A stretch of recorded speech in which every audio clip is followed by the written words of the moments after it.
Okay, so for the second part of the class or the module, we'll be working on central limit theorem. Okay, there are several parts of this theorem. So we are going to understand the theorem in detail because, in math, there are a lot of theorems, okay? And same thing with the statistics. We have a lot of theorems that we have to use while working on the problems in statistics. And let's see what we have in this theorem. I have divided this theorem into 3 parts so that it's easy for us to understand, okay? In some textbook, you have a general theorem and you have to find these 3 different parts as 3 different cases. But here I've already separated the theorem into 3 parts, so it is easy for us to understand, okay? And this one has very important role in the real analysis of the data, okay? Because here we are talking about samples to get information about the population. Okay, sometimes the information about the population will be given, sometimes it will not be given. And for the upcoming chapter, chapter 7 and also chapter 8, these theorems are very, very important. We'll be solving a lot of problems using these theorems. Okay, so central limit theorem part 1, here we are looking at the central limit theorem for sample means with the sample size of 30 or more. So what is the meaning of that? Let me try to, write something here and make you understand this. So say, for example, you have some population. You can also add this to your notes. Say, for example, you have some population. Suppose that is population. Okay, you have some population. And what we know about this population is, we know that this population has certain standard deviation. Say, for example, we know the standard deviation of this population. Okay? Standard deviation, sigma is known. So for this population, we have the population standard deviation, sigma. Now, what we'll be doing is, from this population, we'll be drawing a lot of samples, as many samples as we can, okay? But remember, when you draw the sample, each sample should be of same size. And here, in this first part, what we're doing is, we are drawing the sample of size 30 or more, okay? We are drawing the samples of size 30 or more. This is the population. So there are, this size is really, really big, right? This is the population, really big. So from here, we are drawing several samples. Say, for example, this is sample number 1, sample number 2, sample number 3. We continue like this all the way to, say, for example, the nth sample. Okay, that sample can be,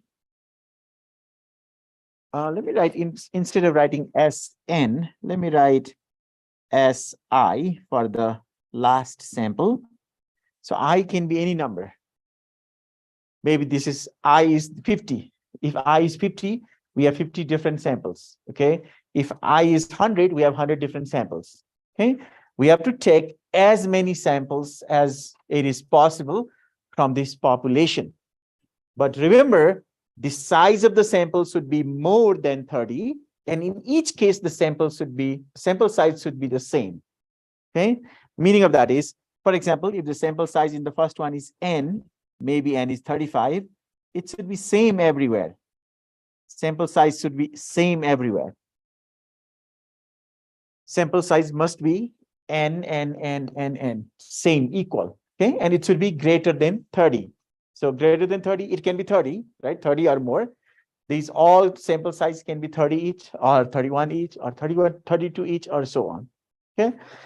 Now, after this, what we'll be doing here is, because we're talking about the central limit theorem for sample means, now we are going to, after we do this, we have to calculate the mean of each of these samples, okay?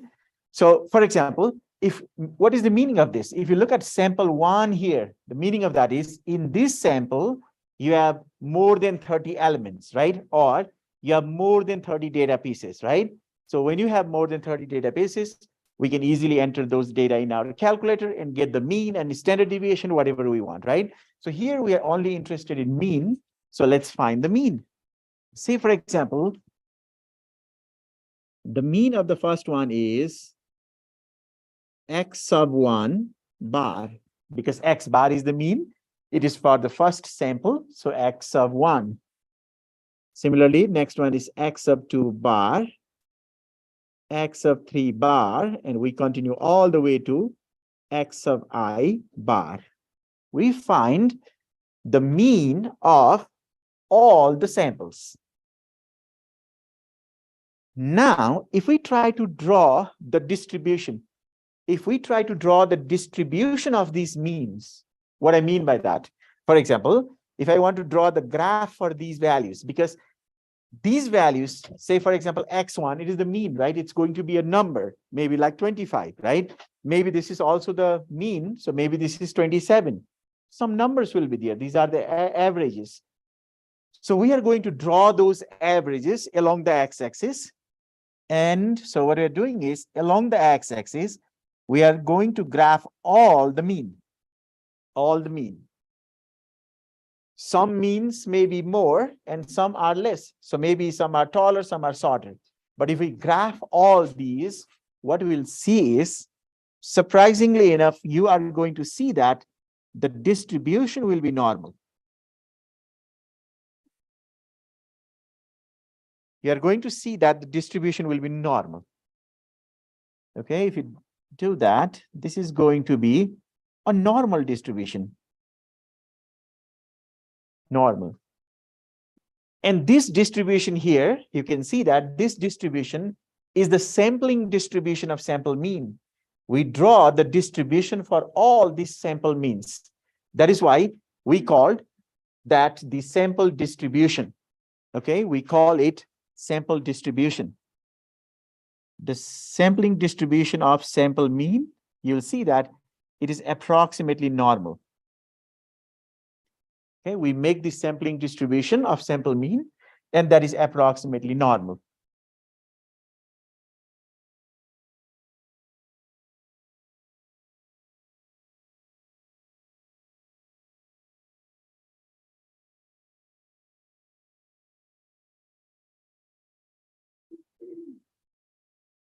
So note one thing, in this case, in this first example we took here, right, to describe the theorem, I said that the population standard deviation sigma is known. Also note that the population mean will also be given, okay? Also population mean will be given. So we have the population standard deviation and also the mean. Let me also write the mean there. Both will be given. Now, here is the important thing. Once we know this, so just to summarize what we have seen here. So what we have seen here is we have some population, okay? We have some population. And what we know about this population is we know the mean and standard deviation of the population. But do we know whether this population is normal or not? Do we know about that? We don't know, right? We don't know whether this population is normal or not. Population can be any distribution. It can be left skewed, it can be right skewed, or it can be normal. So our population, we know the mean and the standard deviation, but we don't know whether that is normal or not. So we have any population distribution. It can be any. Okay, and from there, if random sample of size n are drawn from any population, from this any population whose distribution is not known, we are drawing the samples, okay, samples of size n, and we are creating, or we are calculating the mean, and then we are creating the distribution for the mean. We saw that the distribution of the mean will be normal. But this normally distributed sample mean has very important property that we really need to know here. If this is the distribution, okay, if that is the distribution, do you know what will be the mean for that? Mean goes in the middle, right?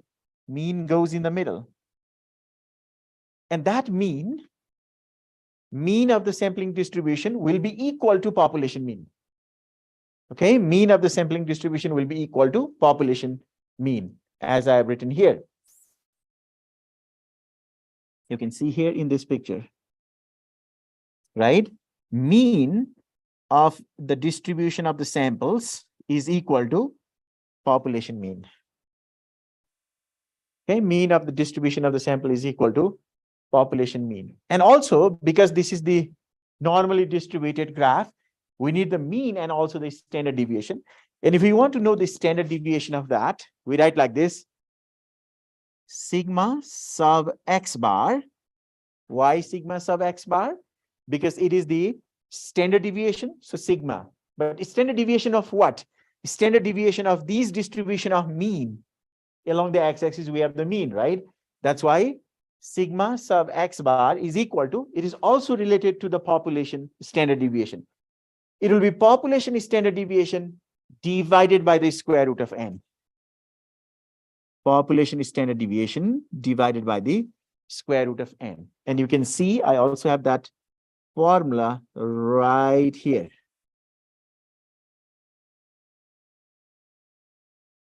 So here we have the mean and there we have the standard deviation. So let's summarize this one more time before we jump into the example.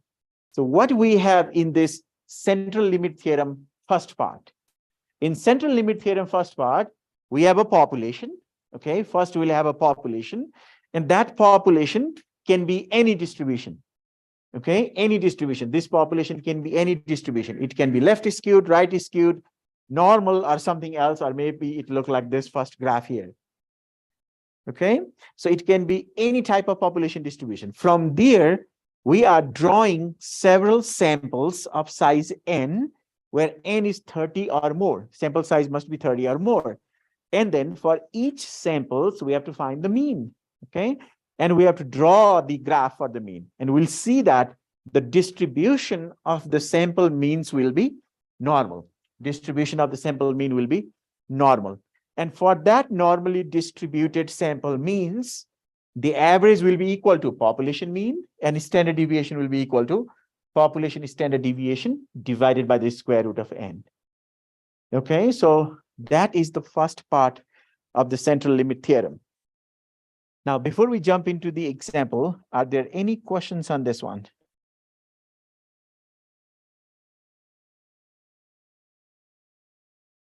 Okay, no question. That is wonderful. So here is our first question, or the example from that central limit theorem, first part. So first thing, we read the question. The average amount of red meat a person consumes each year is 196 pounds with a standard deviation of 22 pounds. If a sample of 50 individuals is randomly selected, we have to find the probability that the mean of the sample, look there, mean of the sample will be less than 200 pounds. There is one quick hint in the problem. If you look at the probability part here, this one, what we are asked to do is, we are asked to find the probability that mean means x bar, mean of the sample will be less than 200 pounds. Mean of the sample is less than 200 pounds is equal to how much? We are not looking for the probability of x. So far in our course, we learned to find the probability that x is greater than, less than, or between two values, right? But over here, you can see that it is not x, instead it is the average. Average is less than 200 pounds. Okay? Meaning of this one is we'll be using the central limit theorem, because if I go back to the previous slide, you can see that in the central limit theorem, we have seen that when you draw the distribution along the x-axis, we have the x bar mean. Okay, so this is a quick hint for you whether you are using your central limit theorem or not. So when you have the average along the x-axis, you are using the central limit theorem. So here, let's see what are the important information given. The average amount of red meat a person consumes each year is 196 pounds with a standard deviation of 22 pounds. Okay, what is this information?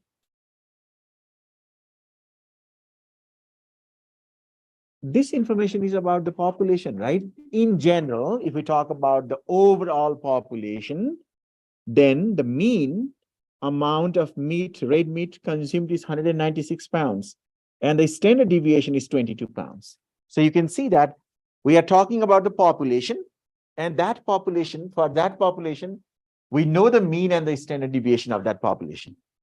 We have the population and we know the mean and the standard deviation, just like in the central limit theorem part 1. Okay. Now, if a sample of 50 individuals is randomly selected, that is the sample size. And you can see that sample size is more than 30, right? So here n is 50. This is your n is 50. That is greater than 30. So you can clearly see that this is the problem on the first part of the central limit theorem. We have the population.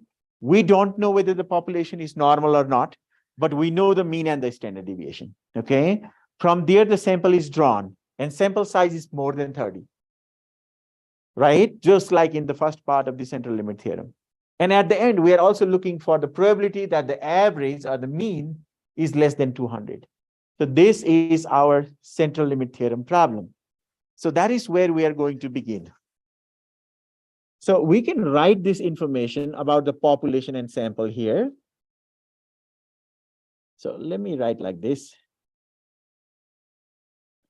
Here for population, about the population, we know the mean, 196 pound, and standard deviation, 22. That's what we know. And for sample, all we know about the sample is the sample size, which is equal to 50.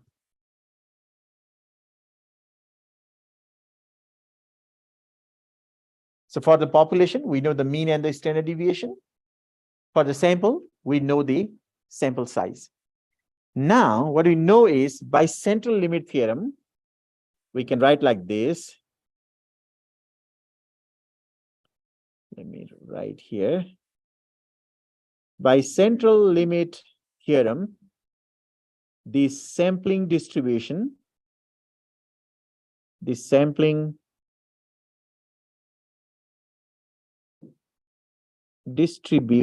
of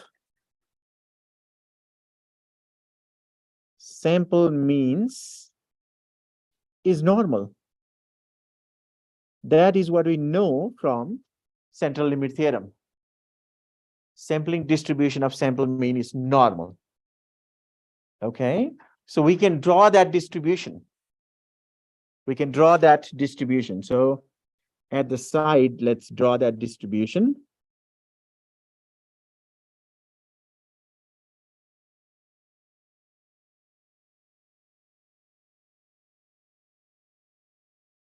So this one, you can see this is the sampling distribution of sample mean. So we must have X bar along the x-axis. Look at that.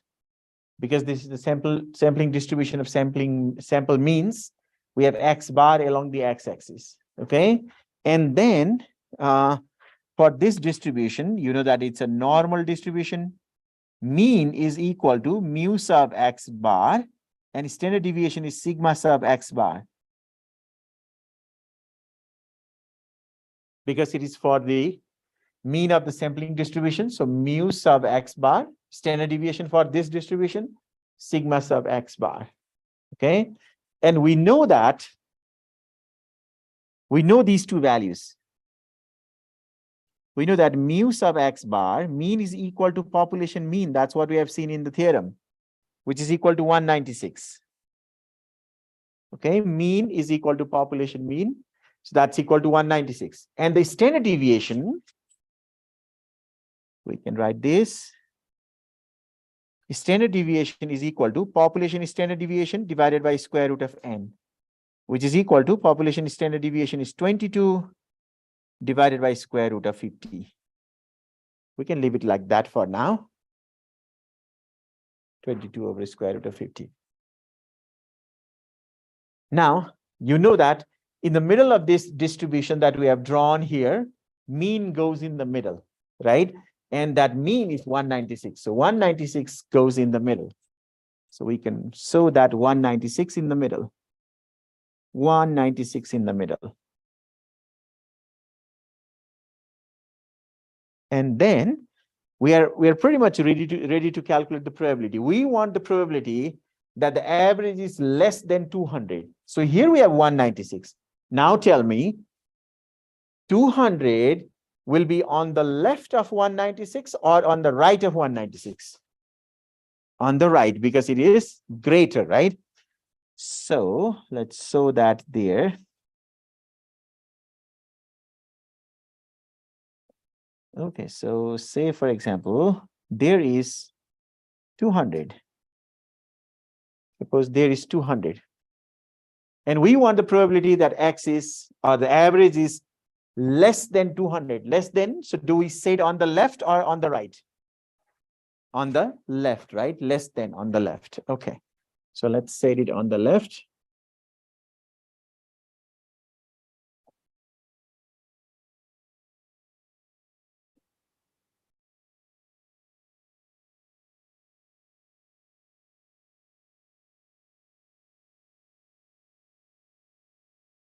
So everything is ready now. All we have to do is we have to use this in our calculator and calculate the probability. So let's write that down. First, we'll write it. Hence, probability that the average is less than 200 is equal to, now tell me, in order to find the probability or area, what do we use? Do we use normal CDF or inverse normal? Normal CDF, okay. It's normal CDF, okay. Normal CDF, what is the lower boundary for the area? Negative infinity. Upper boundary, 200. Mean, 196. Standard deviation, 22 over a square root of 50. Very good. Okay, now please use your calculator and tell me what you'll get.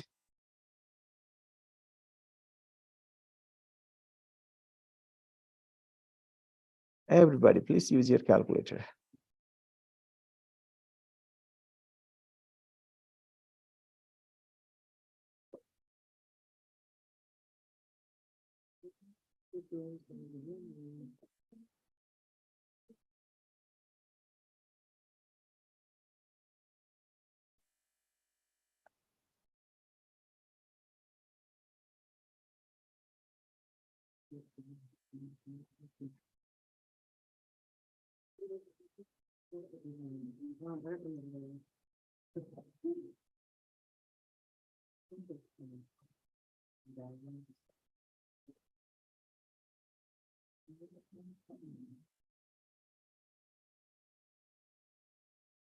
Okay, what do we get?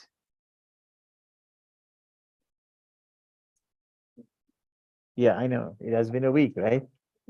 I know. Second bars, right? And then you'll see that distribution. And is it number 2? Okay, number 2, and then plug in those values. Anybody got the result? 0.9007. Is that right? 0.9007. If you get anything other than 0.907007, make sure you type it again.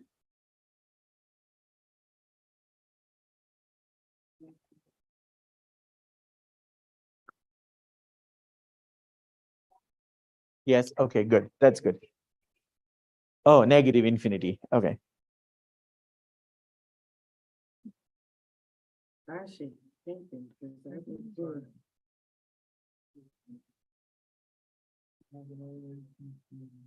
Take your time and then find it, because I'm waiting for you to use the calculator properly and get that result.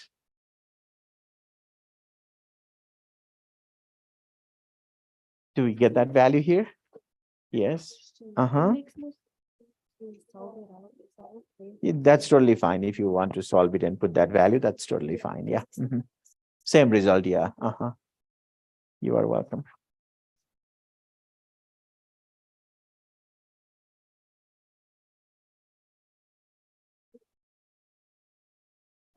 Yeah. Okay. How do you make it a fraction again? Like, because 122. That's totally fine here. That's fine? Fine. Yeah.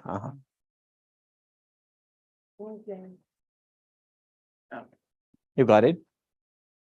Okay, I hope everybody got the result, right? 0.9007. That is the probability that the average meat consumption, red meat consumption is less than 200 pounds. Okay, before we move on, are there any questions on this example or the central limit theorem part 1?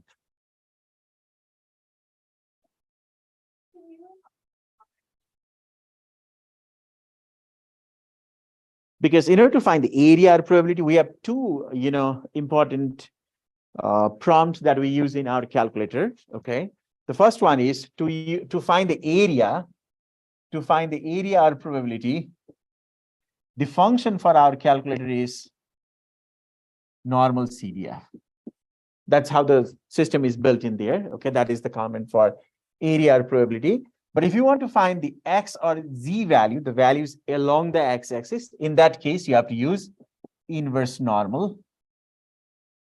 Okay, so you can write that note quickly.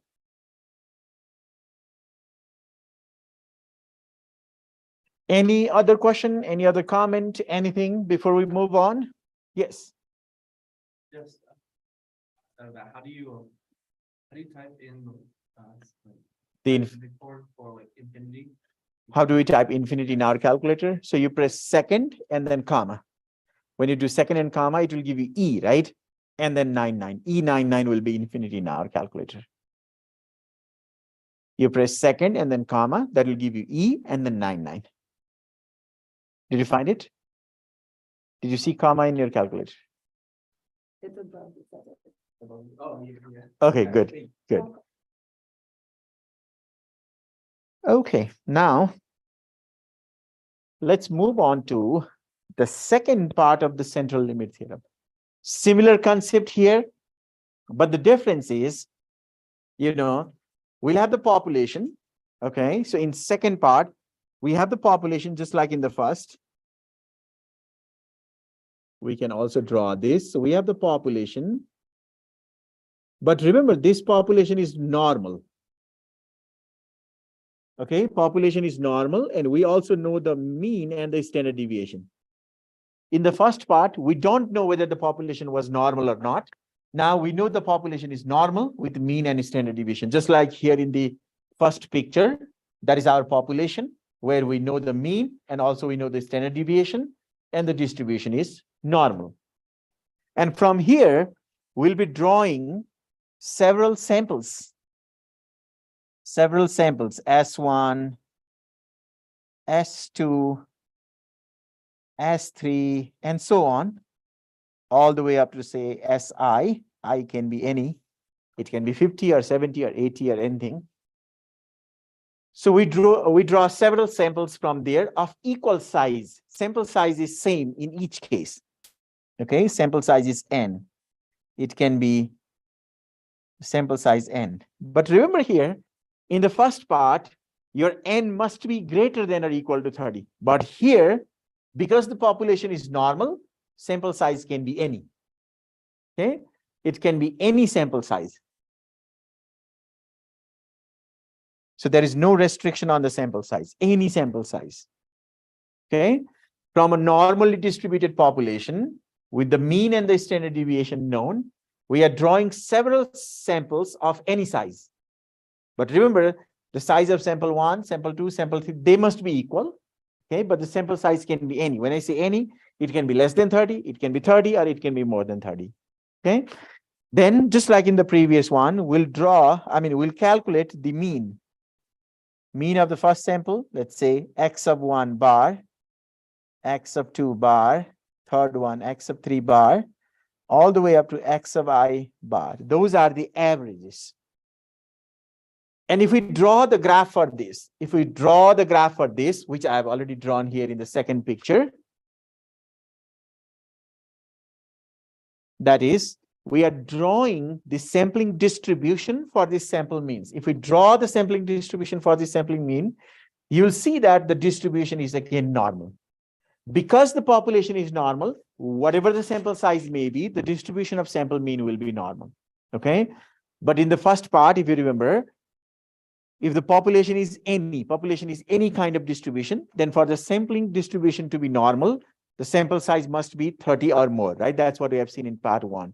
But here, because the population is normal, whatever the sample size may be, sampling distribution of sample mean will be normal. And the formula for the mean and the standard deviation is same as the first part. Here you can see here, mean of the sampling distribution is equal to population mean, and standard deviation is equal to population standard deviation divided by the square root of n. Those two formulas are still the same. Let me also write them here. So mean of the sampling distribution of sample mean is equal to population mean, and the standard deviation is equal to population standard deviation divided by square root of n. Because the standard deviation is smaller than the population standard deviation, and you know that when the standard deviation changes and it becomes smaller, the normal graph will be a little bit taller compared to the population. So if you want to look at the first and the second graph, you'll see that the second graph is a little taller because the standard deviation has decreased there.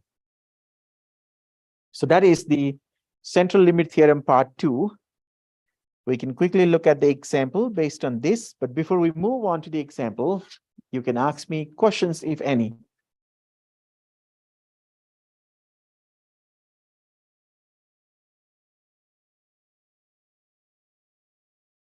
Okay.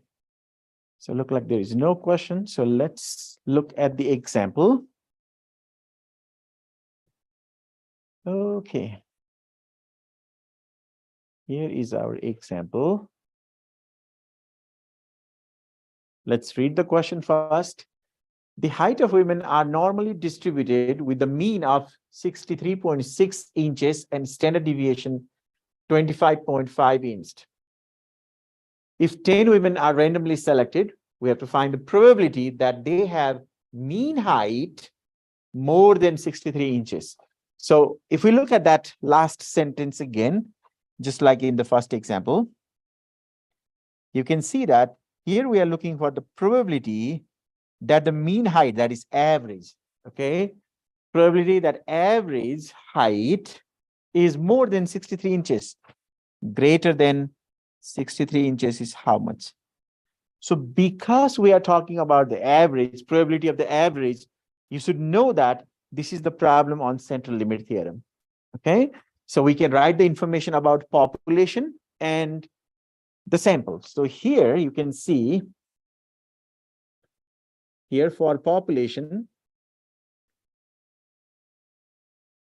the information that they have given is, so in general, the height of the women are normally distributed. So population is normal, as you can see, normally distributed with the mean of 63.6 and standard deviation 2.5. So about the population they have given, the population is normal, first thing, normal with the mean of 63.6 and standard deviation 2.5. Normally distributed population. So if the population is normally distributed, whatever the sample size may be, the sampling distribution of sample means will be normal, right? So we can write about the sample. So for sample, what they have given is sample size is 10, right? If 10 women are randomly selected, sample size is 10. Now see, what do we know? We have a normally distributed population, sample size is 10. We don't worry about the sample size when the population is normally distributed. What we know from central limit theorem is the sampling distribution of sample mean is normal, right? That's what we are going to write. Okay. So let's write it down. By central limit theorem, the sampling distribution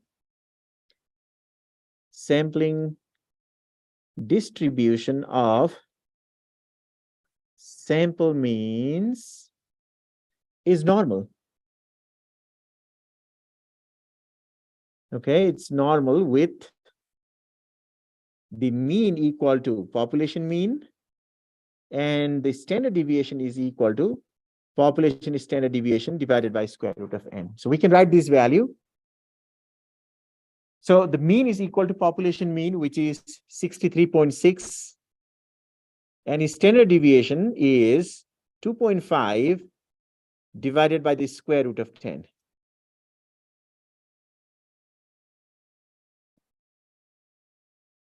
One important thing that I want to point here, when you're doing problem like this in your quiz or test, you must write this sentence. You are using that central limit theorem. You have to state that, okay? Because that carries certain points. So you have to write that, okay? So that I know that you are using that central limit theorem. You understand the theorem. So when I'm grading, I'll definitely, have certain points separated for this one. So if you write this one, you'll get those points. If you don't write, you may lose those points, okay? So you have to write that. Now, let's draw this distribution. Let's draw the graph. Make sure you draw it like a distribution, not like a triangle. That's very important. Okay, so this is the graph for the distribution of averages. So along the x-axis, we have those averages. And then this is the normal distribution with the mean of mu sub x bar and standard deviation sigma sub x bar. And we know that mu sub x bar is 63.6. We have that value also.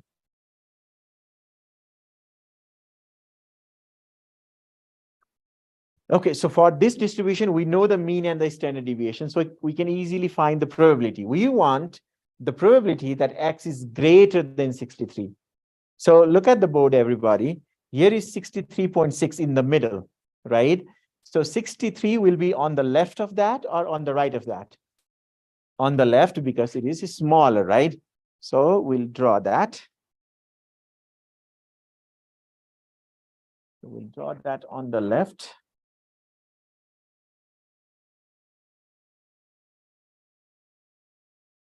So say, for example, that is 63.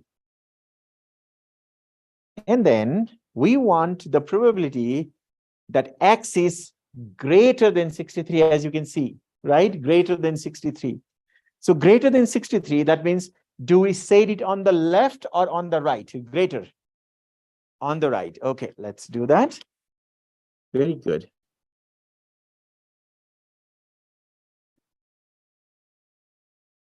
Okay, we said it on the right. That means we want to find the probability which is equal to that area. Okay, we want to find the probability which is equal to that area.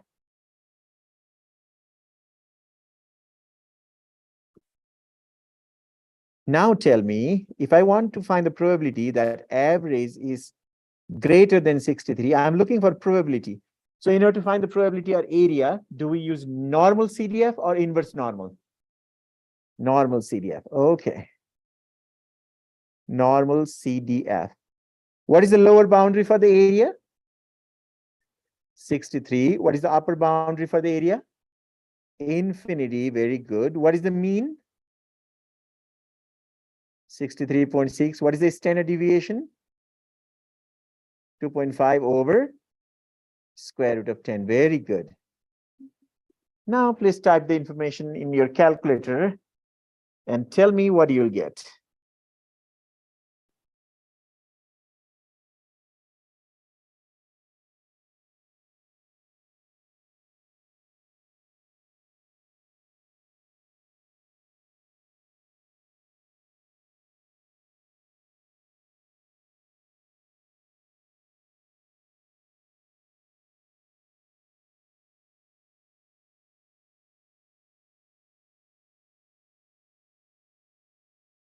Okay, what do we get?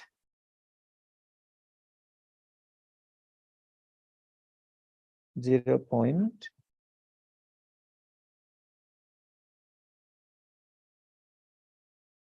0.7761. Okay.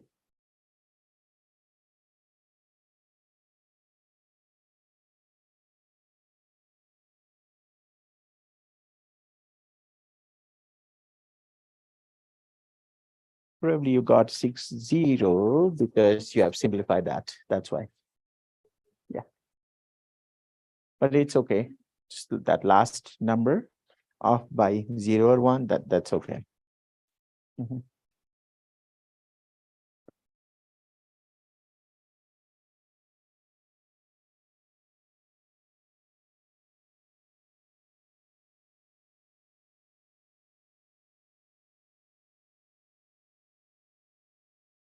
Any question on this one?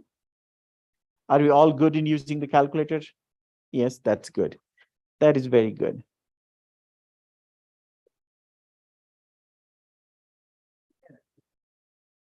Did you get it?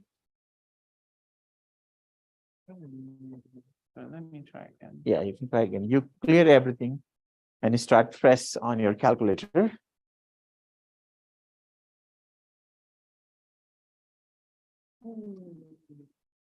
Oh, actually, I did wrong. I can't do that.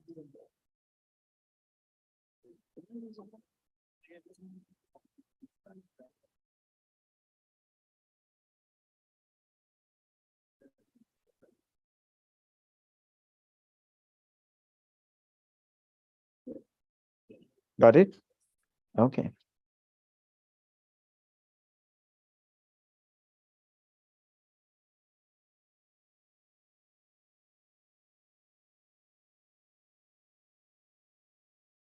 Okay, so the first and second part of the central limit theorem, they are the central limit theorem for sample means, right?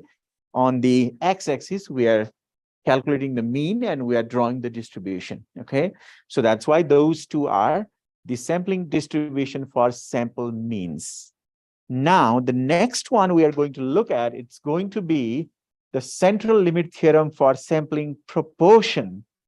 Now, this one is little different. We are talking about the central limit theorem for sample proportions. First of all, what is the meaning of proportion? Who can tell me what is proportion?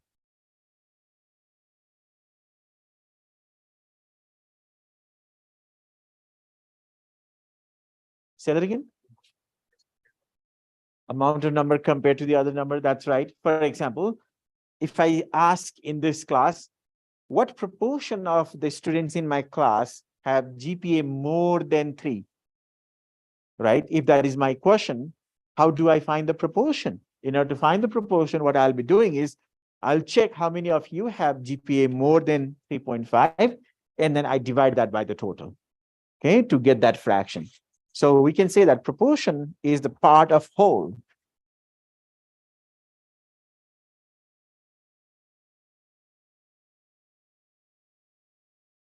And we write the proportion like this. If we are talking about the proportion of the sample, we write P hat is equal to X divided by N. That's how we can find it, okay? P hat, that's the proportion for a small sample. If it was for the population, we use P, okay, for the sample, P hat is equal to X over N. In my question before, how many students have GPA more than 3, right? X will be, I'll count how many, say for example, 5 students. So that will be 5, X will be 5. And N is the total number of students in the class or total in the sample. So that's how we can find the proportion. But what is going on here is in the central limit theorem for the sampling proportion, you can quickly look at the theorem first. The proportion of a random sample has a sampling distribution whose shape is approximately normal if n times p and n times this one, the second one, is n times q, 1 minus p, same as q, right? N times p and n times q is greater than or equal to 10. What does that mean? P is the population proportion, okay? P is the population proportion. And Q will be the complement of that, 1 minus P. And if I multiply that with the sample, it should be more than 10. If that is the case, then the sampling distribution of proportion will be normal. So for example, in this diagram given here, you can see that we have the population, right? We have the population there. That's our population. And then if we want to know the population proportion, say for example, in this, suppose if this group represents the group of students in my class, okay? If this group represents, no, let's not say group of students in my class. Let's say this is the group of students taking statistics in all our community colleges, right? In Colorado, that is the population. And P is the proportion of students taking statistics class in our community college system with the average or GPA, I should say, GPA more than 3. That is P. Makes sense? That is the population proportion. Now, what we are doing is we are drawing the samples. Okay, we are getting the samples of size N. How many we are pulling? As many samples as possible. And then in each sample, say for example, P hat is the proportion of the students with the GPA more than 3. So for each sample, we calculate the proportion like that. We calculate the proportion. We can even write P sub 1, P sub 2, P sub 3, and so on. And then ultimately, after we calculate that, if we have all those P sub hat, P hat, I should say, sample proportion along the x-axis and draw the distribution, that distribution will be normal if it satisfies that condition. And what will be the mean and the standard deviation for that? It's interesting. Mean, as it is said here, you can see mean of the distribution. We write mean of the distribution. We write mu sub P hat like this. Mu sub P hat is equal to population proportion, which is P, because here we are talking about the proportion. So P. Okay, that's equal to P. And then this one here is the standard deviation of the sampling distribution of proportion. We write sigma sub P hat. Okay, sigma sub P hat is equal to square root of, inside the square root, you can see P times 1 minus P, that's a Q, divided by N. So you can see you got a new formulas here compared to the part 1 and part 2, because this is the distribution for the proportion. So the proportion of, I should say mean of the proportion is equal to population proportion there. Okay, and then the standard deviation is the square root of P times Q divided by N. Formulas will be given in the test, but you must know what type of distribution is that, and you must be able to select the right formula. Okay, yes.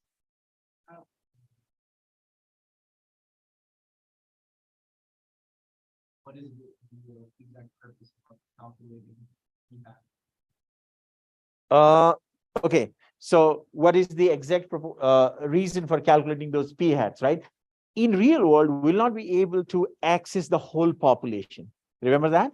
We'll not be able to access the whole population. Instead, we have this small sample group, and we do the math on the sample. Like in this sample, what is the average number of students who has more than this GPA or less than those GPA?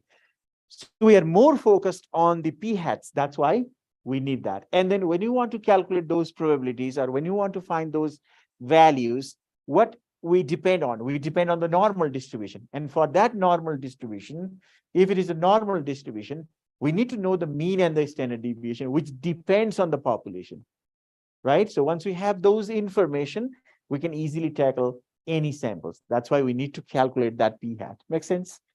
Okay. So here is the example.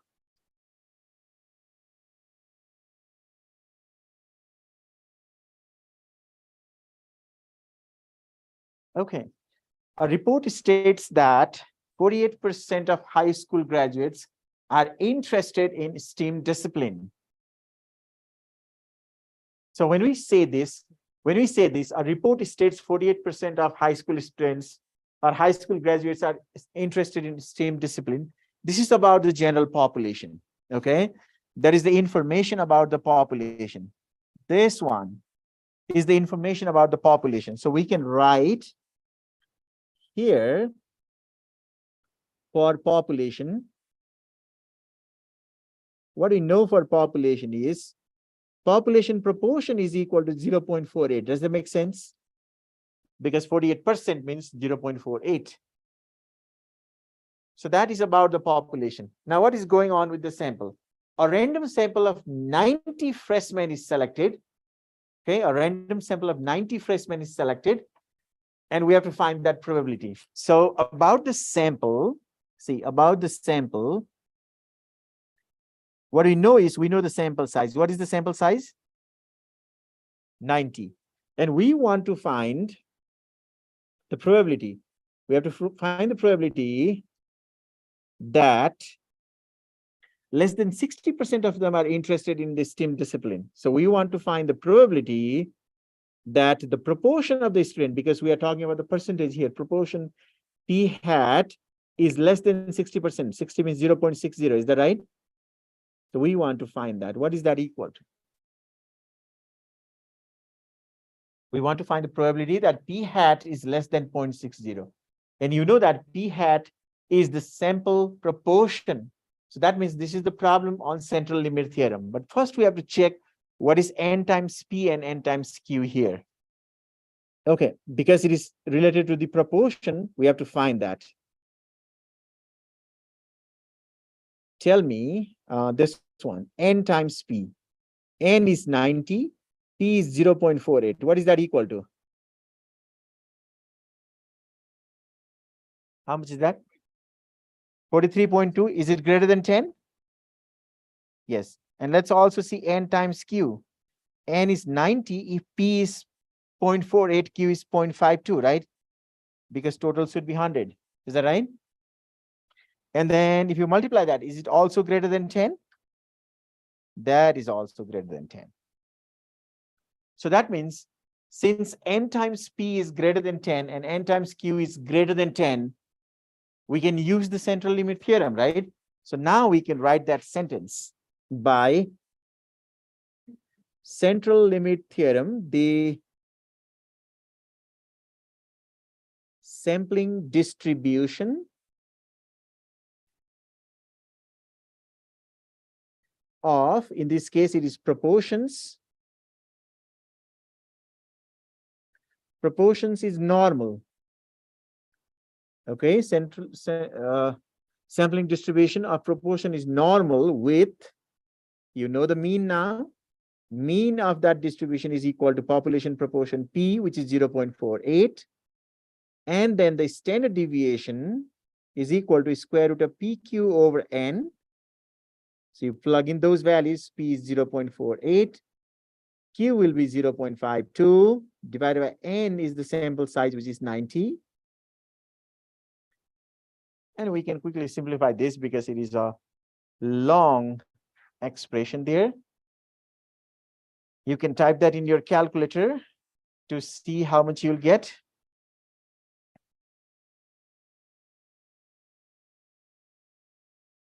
I got 0.0527. Make sure you check it.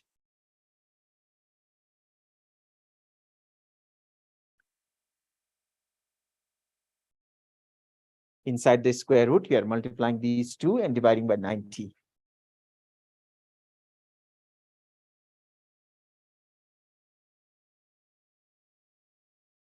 And once we have all those information, we can quickly draw the diagram.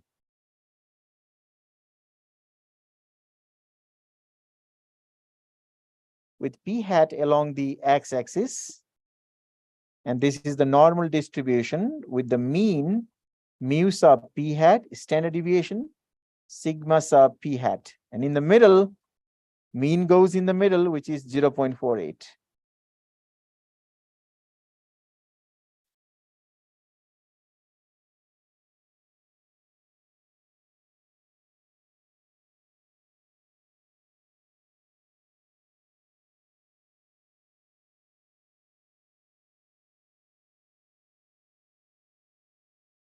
Any questions so far? Let me know if you have questions so far.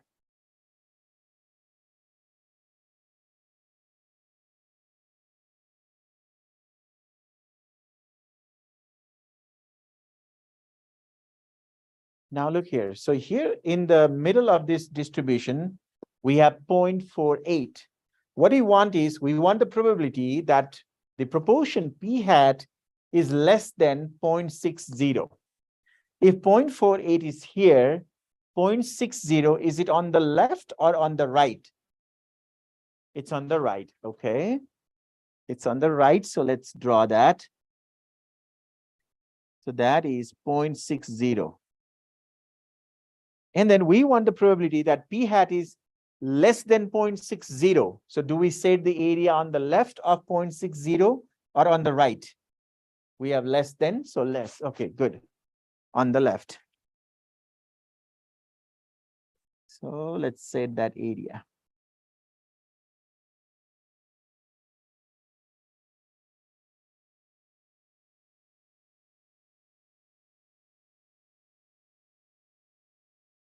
Now we can easily find our final answer. Now probability that p hat is less than 0.60.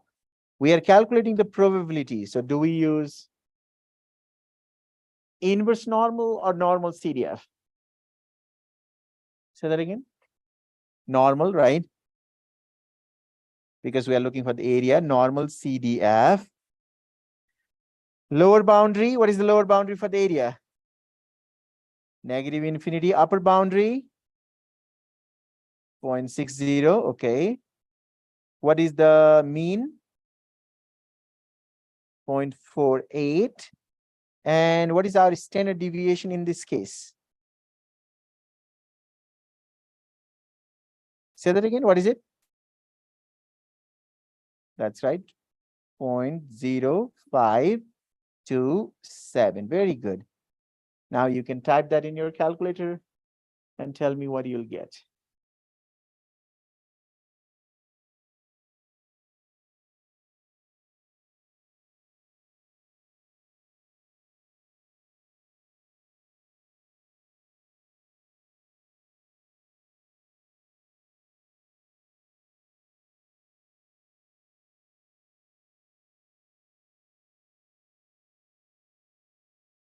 Okay, what do we get? 0.9886. Very good. I want all of you to use the calculator and check that calculation.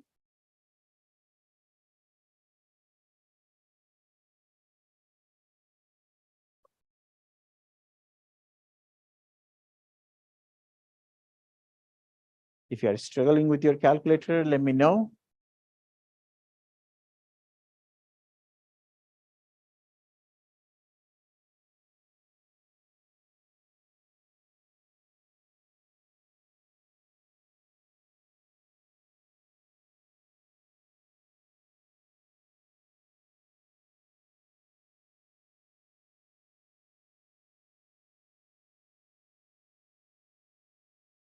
Okay, I'll be waiting here for maybe 30 more seconds so that all of you are done typing that and checking your answer.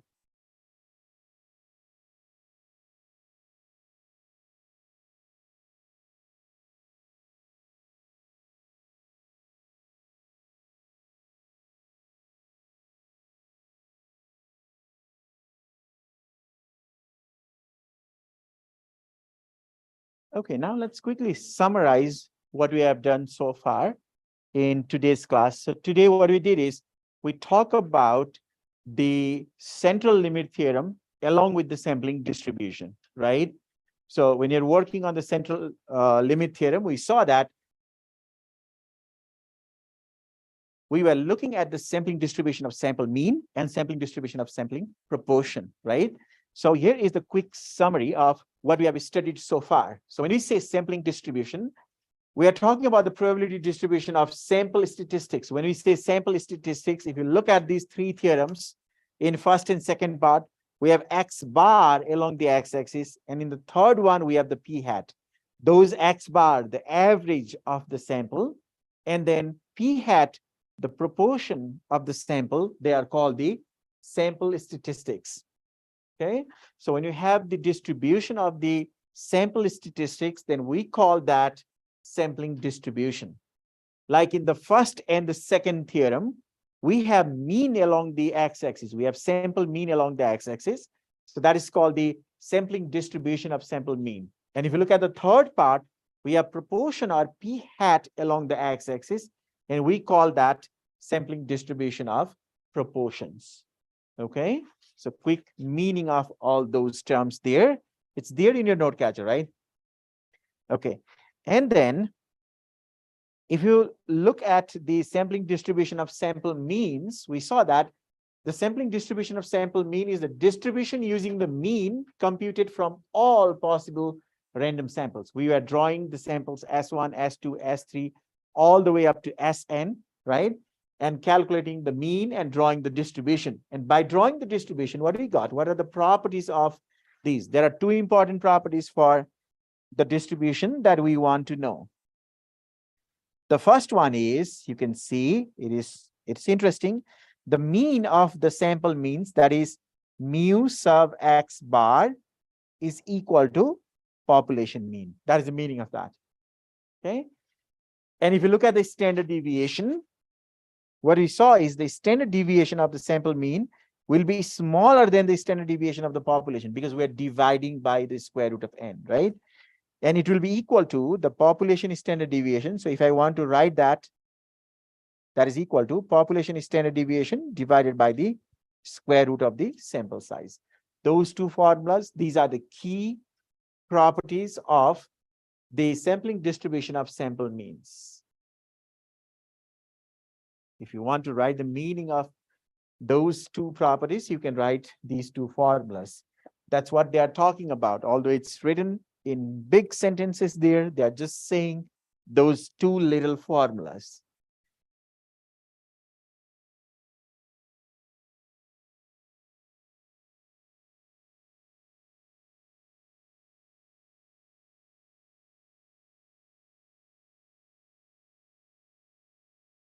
And finally, in the next page, I have written those formulas again, if required. But there is one new thing, not new thing, but a term that we want to know here.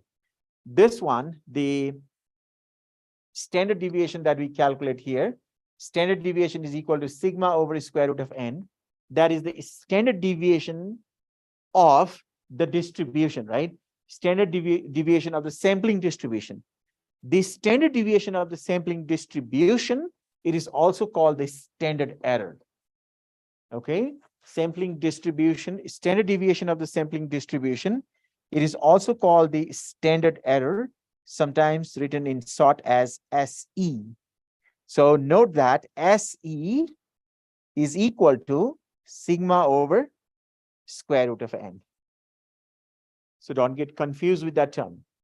Okay, standard deviation of the sampling distribution, it is called the standard error.